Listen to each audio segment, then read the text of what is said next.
Iya, Cak Nun, saya sudah lama didera kegelisahan karena saya kan kuliah di UIN, dan kalau melihat fakta, kita semakin kuliah itu justru kita semakin buta terhadap desa. Ya, terhadap desa. Sementara kita selalu ngompor-ngomporkan, oh saya ini ujung tombak pembangunan. Tapi kita bahkan tidak bisa berdiri jika tidak disokong oleh kemampuan ekonomi orang tua. Nah, pertanyaan saya adalah, pripun niki Cak, lari-lari yang sudah terlanjur menjadi mahasiswa ini agar dia benar-benar menjadi kesatria yang nanti akan merubah Indonesia menjadi Nusantara Raya. Terima kasih. Iki hatinya mulia, cita-citanya luar biasa untuk bangsa Indonesia masa depan, dan saya doakan dan kita doakan bersama-sama engkau kon nyekel barang sing penting temen untuk mengelola negara. Amin. Iki kudu tak jawab langsung. Kuliah di kampus iku gak ono hubungannya karo kesadaran tentang desa, ya. Gak ono hubungannya karo nasionalisme, gak ono hubungannya karo sing kok bayangno. Kuliah di kampus iku tujuane cek kon oleh ijazah, ibumu seneng, kon gampang nyambut gawe. Ya. Jadi kon lulus sing cepet, cek mbokmu seneng, bapakmu seneng, keluargamu bangga. Urusannya mek siap-siap nek meneh-meneh angel golek penggawean, awakmu rodok lumayan gampang. Perkara nasionalisme golek dhewe. Perkara cinta desa mlebu dhewe. Ngono, ojo kampusmu UIN kok andalkan untuk mencari itu gak ono dek kono. Kono digawe golek penggawean. Wis ngono, dadi ojo salah. Gitu ya. Wis dadi bagus sekali ya, mulai hari ini sering ke desa, sering wedhus kok ambus-ambus. Apa sebabnya? Arek kutho roh wedhus teko buku, kita mboten. Roh wedhus teko film animasi, tapi gak tahu mambu ambune wedhus. Padahal sing penting ku ambune. Apa sebabnya? Ngene. Kon iso nerangno lombok iku ya apa? Nek ana wong gorong tau mangan lombok terus kon dikon nerangno ya apa rasane? Ya apa carane? Gak iso. Jejel no lombok iku nang cangkeme arek iku terus kongkon ngremut. Nah baru dia ngerti lombok. Tapi nek kon sing jelasno gak iso. Misalnya warna merah adalah, ayo. Warna hijau adalah, iso kon jelasno. Gak iso. Ngono lho. Gawon jilbab sampean sing ijo iku delen ngarepe mripate. Ngene iku lho ijo. Dadi kudu digawa ainul yakine, ngene Dik ya. Dadi wis apik gak masalah, cuman pembagian tugasmu. Ndek kampus urusane menene gampang nyambut gawe, perkara nasionalisme, tauhid segala macam awakmu golek dhewe, ya. Ndoleki aku. Pokoke eling aku, tauhidmu dhuwur. Nek gak ono aku nang bulurah. Loh, seneng bulurahe. Kon meneh nek ketemu bulurah gak disangoni kondo aku. Oke. Oke, yang kedua, Mas. Assalamualaikum warahmatullahi wabarakatuh. Nama saya Aris. Ya, saya kenal tahu Cak Nun itu baru 1 tahun, tapi 1 tahun sampai sekarang ini sudah sering lihat Cak Nun di YouTube, terakhir di UMM. Saya senang sekali. Saya ingin bertanya langsung sederhana. Di sini ada Bapak yang dari bidang kesehatan, Pak ya. Intinya gini, orang yang ahli ibadah itu kan sering ibadah malam, sholat malam, zikir tengah malam, bahkan sedikit sekali waktu istirahatnya. Sedangkan dalam bidang kesehatan itu harus cukup istirahat, Pak. Saya cuma ingin menanyakan ada sedikit perbedaan gitu, Pak ya, antara waktu untuk istirahat sama ibadah itu. Yang kedua, saya tanya ke Cak Nun, artinya ridho menurut Cak Nun itu apa?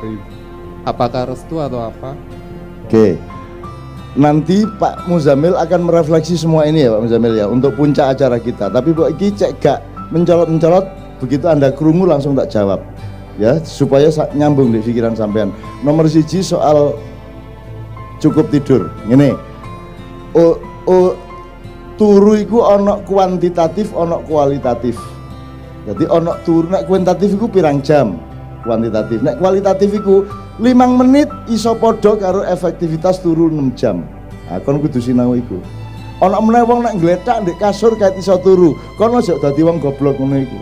Sak nggon-nggon ngene turu iso, kudu ngono, latihan kaya aku. Lah nek aku nuruti dokter, ya dokter melu aku ngene gak ndelosor kon ya. Aku bendino sampai esuk kaya ngene ya dak nek diatur-atur turuku barang. Ayo kene nek kuat kon sak minggu melu aku kon gak ndelosor temen kon. Ngono ya. Jadi itu benar kamu dengarkan soal cukup tidur. Cuman cukup tidur itu pemahamannya tidak hanya kuantitatif tapi juga kualitatif. Jadi Anda harus belajar tidur. Jangan dipikir tidur itu gampang.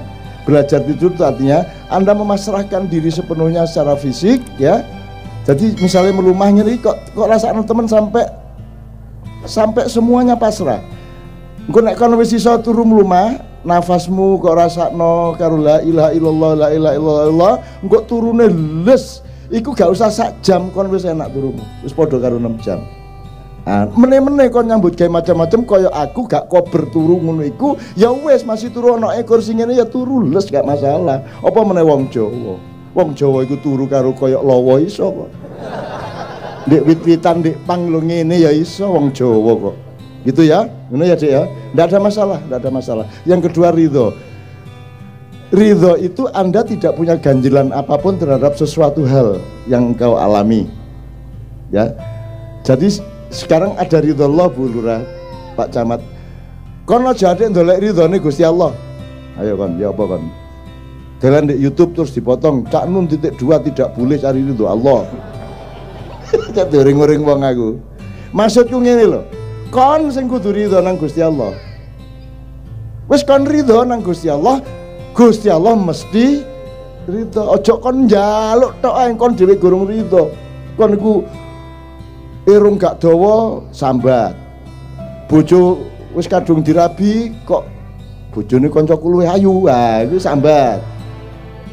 Wong rabi ku ngono iku, orang kawin adalah sebuah kebun yang indah.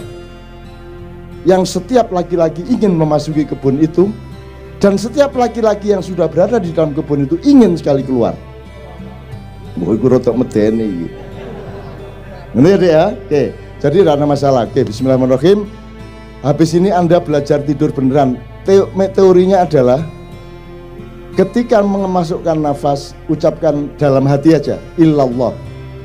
Jadi ini jual illallah, begitu metu nafasnya la ilaha, di semeneh illallah, la ilaha, ojo balik.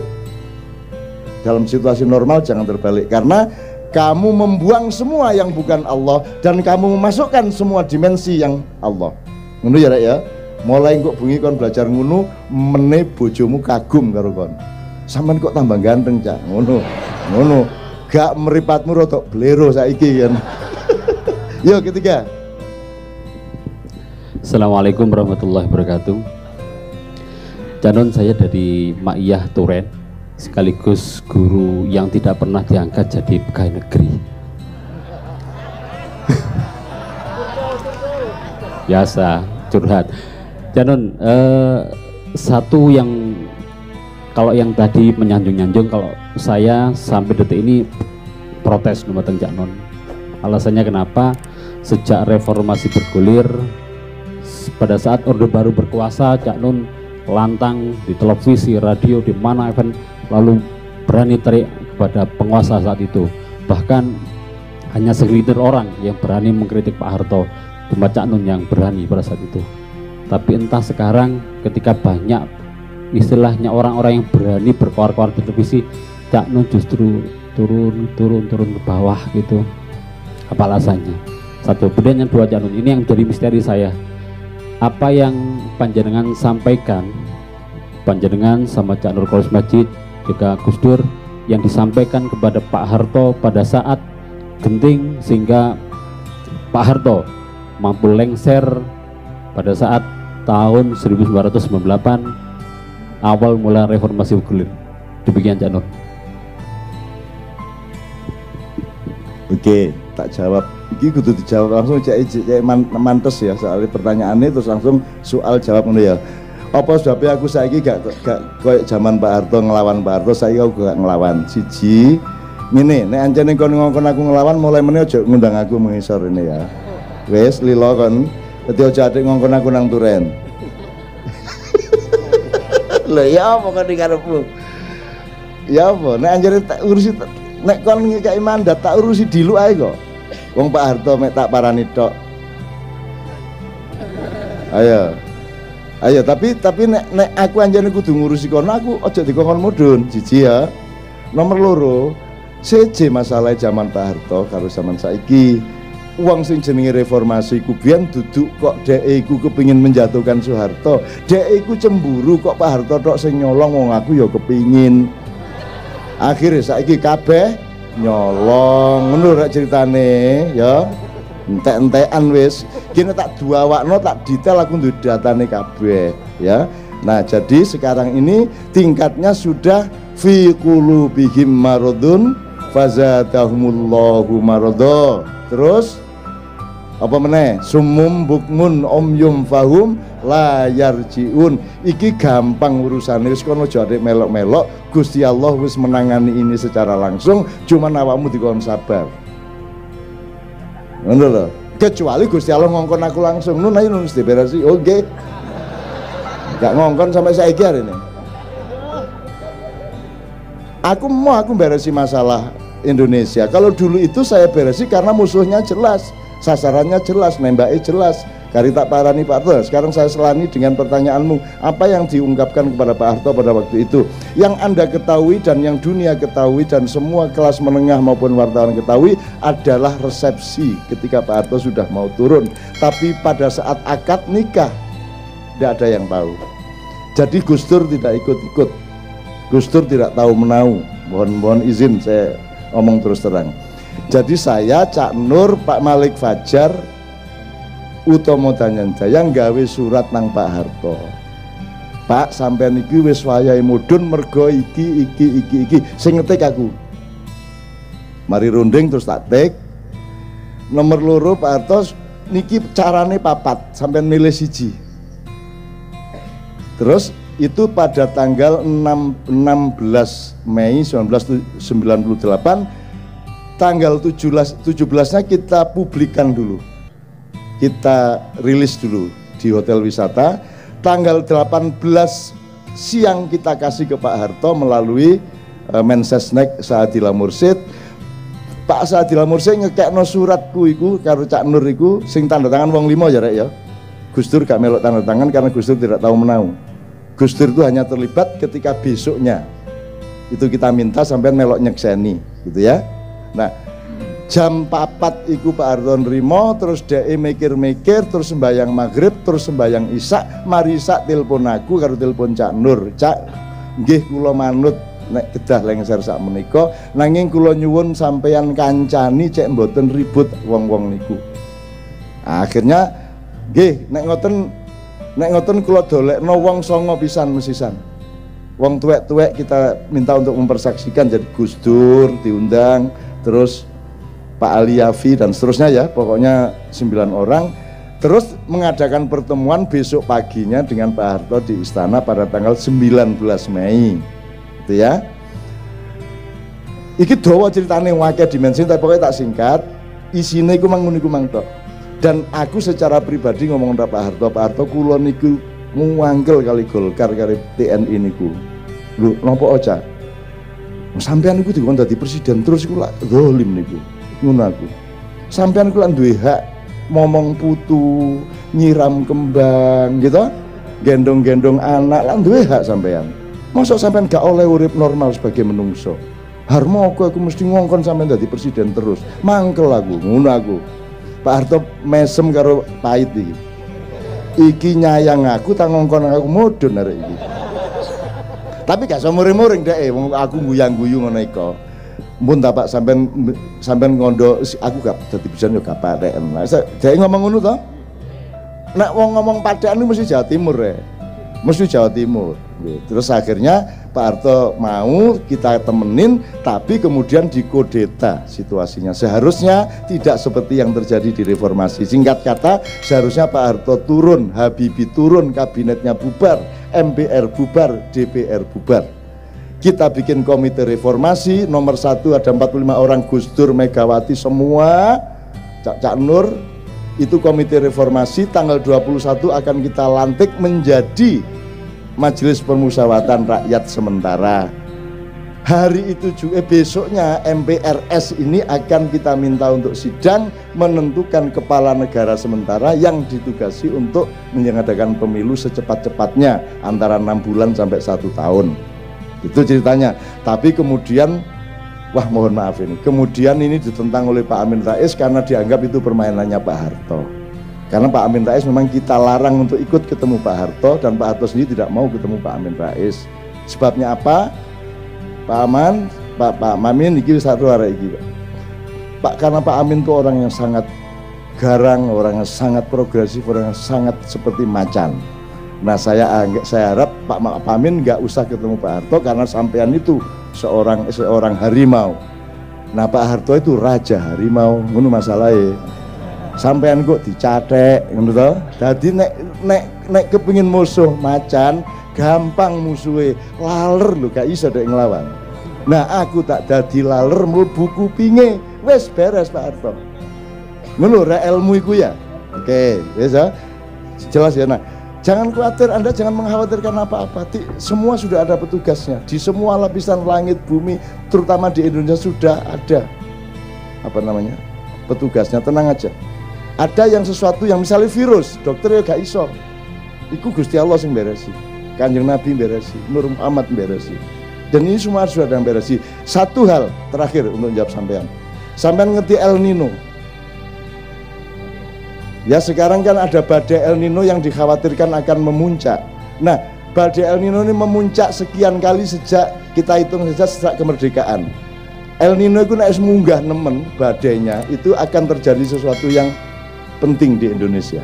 Misalnya tahun 57-58 itu terjadi pemberontakan Permesta dan PRRI, Karto Suwiryo dan Kahar Muzakkar. Kemudian biasa terus naik lagi 65 yaitu G30S. Terus El Nino naik lagi tahun 82, 83 terjadilah pembakaran toko-toko Cina dan penjarahan mal-mal di Solo. Pada saat yang sama terjadi bentrok besar di Lapangan Banteng dan peristiwa Tanjung Priok yang sangat gawat dan sangat terkenal di seluruh dunia. Itu tahun 82, 83. Kemudian El Nino naik lagi tahun 97, 98 terjadilah penembakan Trisakti dan reformasi. Dan besok ini El Nino akan naik ke puncaknya lagi pada bulan Oktober dan November mben iki. Nah, karo aku enggak begitu November kok gak apa-apa. Loh, kok gak apa terus Gusti Allah moro tak apusi. Ngono kita. Gak melok-melok aku. Kan ngati lapo, sakarep-karepku aku sing duwe ya ta. Aku sing gawe, tapi kita mohon kepada Allah, ada atau tidak El Nino, Allah akan merubah nasibmu karena Anda semua berhati suci di sini. Karena Anda semua betul-betul mengharapkan Indonesia akan berubah. Dan kalau kamu rubah hari ini, nanti petugas berikutnya masih sama mentalnya. Maka perubahan Indonesia nanti menunggu anak-anak semacam ini, semacam sampean. Maka saya turun ke bawah untuk apa? Untuk memastikan bahwa ada manusia Indonesia yang benar-benar bisa dididik untuk menjadi nasionalis sejati, untuk menjadi pecinta rakyatnya. Mulanya aku gelem mudhun ngene iki untuk memastikan itu di mana-mana. Ngono ya? Oke. Uji ono meneh. Dadi ya gak apa-apa, cepet. Yo. Ya, assalamualaikum, saya Bari dari Madura, kebetulan kuliah di Malang.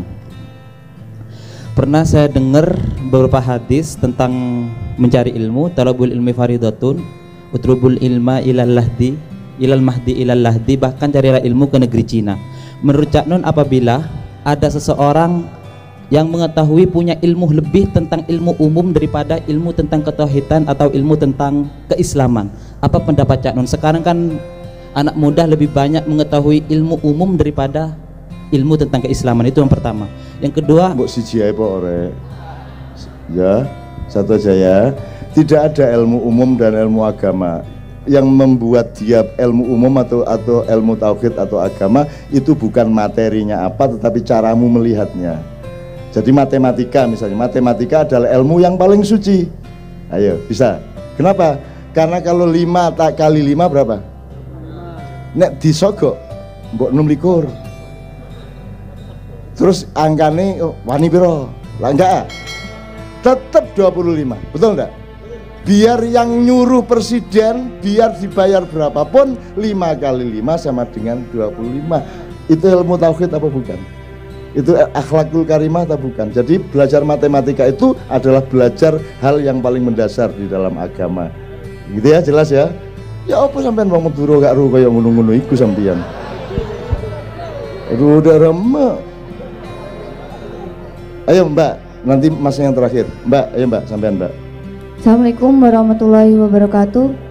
Saya di sini mewakili para mudawan ya Pak, Cak Nun. Jadi tentu sedaya mawon temriki lak nggih pengen desane lak nggih makmur, kecukupan nggih to. Terus penghasilannya nggih lumayan nggih to. Ya apa nek misale desa niki lak nggih desane pengene ingkang makmur nggih sejahtera nggih Bu nggih. Ya apa Cak Nun nek misale desa iki dibangun ae Cak Nun. Dadi sawah-sawah kirane petani-petani sing kadang gagal panen niku kon ganti profesi ae Cak Nun. Atau dalan-dalan desa iku dimulusne, diperbaiki lek terus apa meneh pasar-pasar iku diganti ambek pasar sing rada modern titik lah, cek jare pengen desane maju rek. Jadi menurut Cak Nun pripun nek desa niku dibangun nek cek desa niku maju. Iku ndak terjamin makmur. Nek kepengin makmur temen iku dolen nang Cina. Lah lek perlu nggih mboten napa-napa Cak Nun. Ya didol nang Cina mawon. Cina cek tuku desamu. Terus engkok Cina sing gawe mall ndek kene, terus engkok kon dadi wong ngemis. Oke ya. Aku ngerti maksudmu, tetapi tidak bisa dong kita sepragmatis dan selinier itu. Masalahnya lebih complicated dari itu. Awakmu yang ngerti wong kon mek nggudo kok iki mang. Lah terus yes. Misale memajukan desa lu sing bener pripun kados pripun? Lho sing maju menungsone. Menjunjung. Mulai kaya agama sing duduk masjid kan duwe masjid piro nek menungsone pancet kaya ngene gaya apa menek anu gak duwe masjid tapi menungsone berakhlakul karimah. Oh. Masih desa melarat gak masalah. Apa kon kate mangan piro kon pisan? Apa 3 piring, 4 piring lah gas. Lah kan nggih wonten sing nyuwune 3, ping 3, ping gangsal. Ya gak apa-apa, gak duwe motor ya gak masalah apa. Gak duwe mobil ya gak masalah. Sunan Kalijaga melaku nang ndi kok. Lah sakniki sing bingung. Bahwa sejahtera kudu mobil, ngono to? Ayo, gak masalah. Terus solusinya pripun Cak Nun? Nek desa niku sing dikatakan desa sing maju. Solusi apa? Desa niku desa yang dikatakan maju itu seperti apa? Desa yang maju adalah lurahnya, pamongnya, rakyatnya berlaku benar sesuai dengan kayak ngono. Bukan kok desa sing makmur adalah duwe mall sakmene, ruko sakene, perumahan sakene, apa? Gak, sing penting wonge bener. Nek wonge bener mesti sugih akhirnya. Tapi tujuannya duduk soge, tujuannya dadi wong sing bener. Ngono carane. Kon aja ndolek bojo sing soge, ya. Ndolek bojo sing jujur, engko mesti soge. Ngono. Nggih panjenengan doane mawon nggih. Iya. Matur suwun Cak Nun. Sik, engko nomor HP-mu di nama Simam ya. Nomor. Ayo Mas, terakhir Mas. Assalamualaikum warahmatullahi wabarakatuh. Nama saya Abkor Ihsan dari Tuban Cak Nun. Yang mau saya tanyakan gini Cak Nun, bahwa untuk mengenal Tuhannya kita harus mengenal diri kita. Nah yang dimaksud diri itu sebetulnya seperti apa Kak Cak Nun? Apakah diri secara fisik atau diri yang mana? Terus satu lagi yang dimaksud dengan kesadaran sendiri itu seperti apa Cak Nun? Kalau kita lihat kan, kalau menurut pemikiran saya kesadaran kan ada kesadaran lalu lintas, kesadaran dan sebagainya. Sebetulnya makna inti dari kesadaran sendiri itu seperti apa, Cak Nun? Terima kasih. Iki pertanyaan jero tapi tak jawab sederhana ya.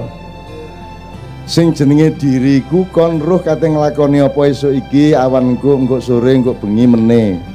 Ya. Sehingga dirimu adalah perilakumu itu. Dirimu adalah olehmu nyambut gawe iku, dirimu adalah olehmu sregep iku. Bukan dirimu sing iki. Gak penting kon iku sapa. Sing penting kon bener tagak nglakoni apik tagak. Jadi kata kerja bukan kata benda. Ngono, Dik. Ojo, Dik.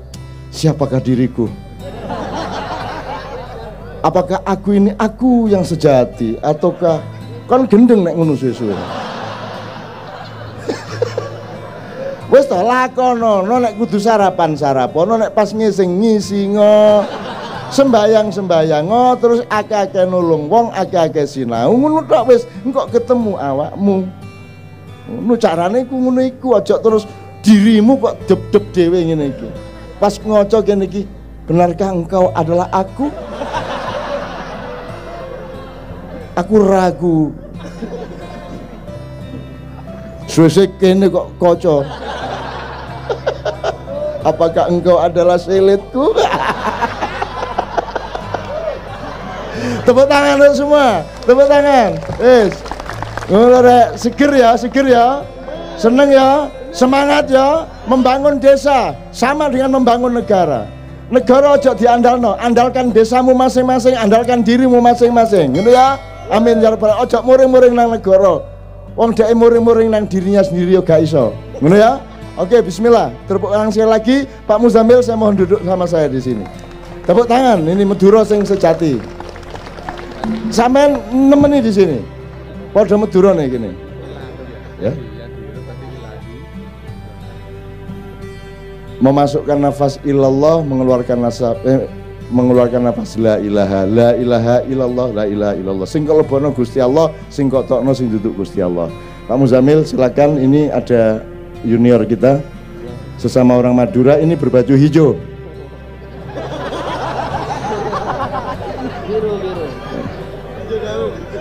Karena orang Madura tidak mengerti bedanya hijau sama biru. Es ngunu katanya jadi presiden ya angel ini. Baik, terima kasih. Mau diapakan ini?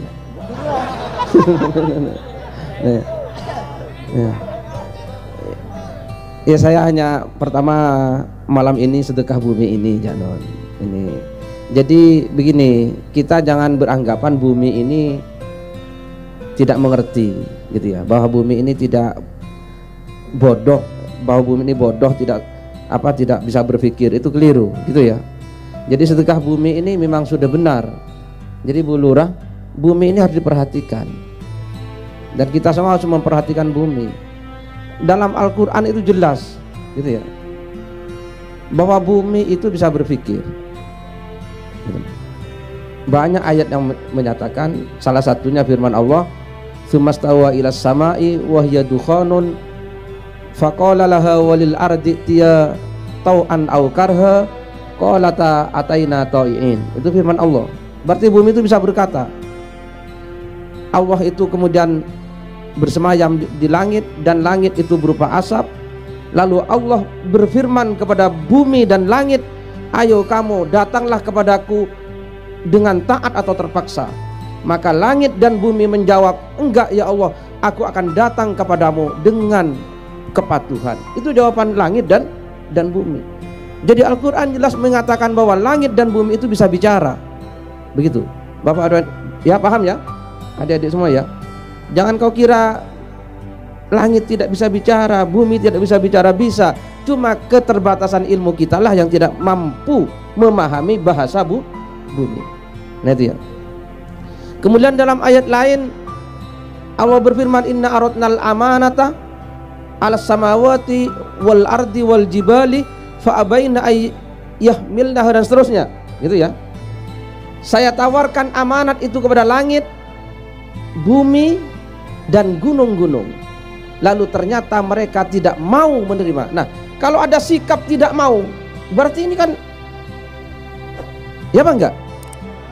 Jadi bumi langit pernah bersikap tidak mau ditawari amanat oleh Allah. Berarti bumi, langit, gunung bisa berpikir, karena yang bisa bersikap adalah orang yang bisa berpikir. Nah, maka Ibnu Arabi berkata, ilmunya langit dan bumi melebihi ilmunya manusia. Cuma kita selalu menganggap bumi. Nah, terus akhirnya orang sedekah bumi dikira musyrik. Bumi kok disedekahi, bumi kok dihormati, wong gendeng. Nah, sing ngomong koyok ngono iku sing gendeng. Loh iya. Bisa jawab. Nah, gitu ya. Saya bangun pesantren itu, saya kawinkan bumi pesantren saya. Saya bawa tanah dari dalamnya Syekhona Khalil Bangkalan. Saya minta tanahnya Syekhona Khalil Bangkalan karena beliau seorang waliullah. Saya dikasih satu kresek, satu kresek. Nah, loh iya. Terus saya gali di tempat pesantren saya itu, terus saya kawinkan.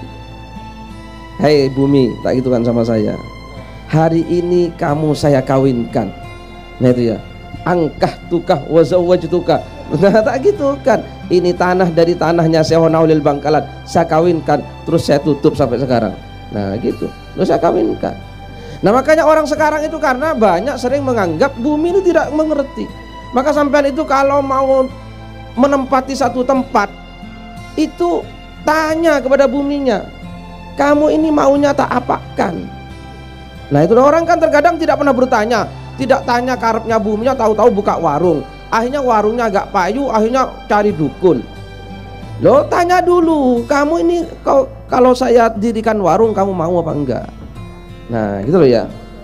Nah ada bumi yang maunya untuk warung, ada bumi yang maunya untuk masjid, ada bumi yang maunya untuk madrasah, untuk sekolah. Nah terkadang kita memperkosa bumi. Nah itu ya, tidak ditanya dulu, tahu-tahu kita dirikan. Nah ini terkadang Bu Lurah, ini yang dibutuhkan saya kira. Pembangunan itu sering tidak mempertimbangkan ini, gitu ya. Apapun dilakukan tanpa pernah mendengarkan karepe bumi ini opo. Nah inilah yang menimbulkan malapetaka di atas dunia, karena kita menganggap bumi ini apa? Tidak bisa berpikir, sehingga kita tidak pernah bertanya. Maka kata Ibn GAD itu, tanyakanlah kepada rumput yang bergoyang. Nah kan itu ya. Nah gitu. Nah gitu ya, saya kira sudah. Jadi gak ada ilmu agama, ilmu apa, tergantung hubungannya, gitu ya. Kita ini apapun kalau dihubungkan dengan Allah Ta'ala itu menjadi agama. Apapun kalau lepas dari Allah itu menjadi ya omong kosong belaka. Nah gitu ya. Jadi apapun kalau dihubungkan dengan Allah itu maka menjadi ilmu agama. Saya kira Ki, siapa nih ketantretan Ki? Ampun malam nih Kak. Sebentar. Nah nih Kak. Nah ini kan dingin sekali ya. Loh ini banyak orang Madura aja. Iya. Iya, Pak Agus Sunyoto ini muridnya orang Madura, betul kan Pak Agus Sunyoto? Nah iya, berarti sampean masih di bawah saya juga ini berarti. Nah, Pak Agus Sunyoto itu Cak Non, gurunya orang Madura. Nah, betul kan? Nah, saya nggak pernah tanya, tapi saya punya feeling. Oh ini, ini mesti muridnya orang Madura kalau kayak ini nih. Nah, gitu saya. Jadi Pak Agus Sunyoto belajar agama kepada orang Madura. Nah, kapan-kapan biar disampaikan. Nah, itu ya. Gitu ya. Ini nyicil sekarang malam ini dingin, ini dinikmati ya. Nyicil, sampai jangan mengira surga itu panas semua. Keliru, ada surga yang dingin. Jadi kalau sedang terjadi dingin yang ekstrim, ya Allah rapopo gitu ya. Nyicil ben sesuk orang melebu swarga sing adem. Nah gitu. Saya gitu kalau sedang panas ya gak apa-apa lah, daripada besok di neraka tak nyicil sekarang. Nah itu sehingga insya Allah besoknya gak akan masuk neraka, les nyicil di dunia kok. Nah gitu ya. Maka rekoso itu rapopo, ben besok seneng. Ya sudah begitu saja mungkin. Sudah ya. Apalagi Cak? Sudah. Kabeh ngatek rek, ayo rek. Nyusewu Bapak, nyusewu. Kita akhiri, Pak Muzamil tetap di tengah sini.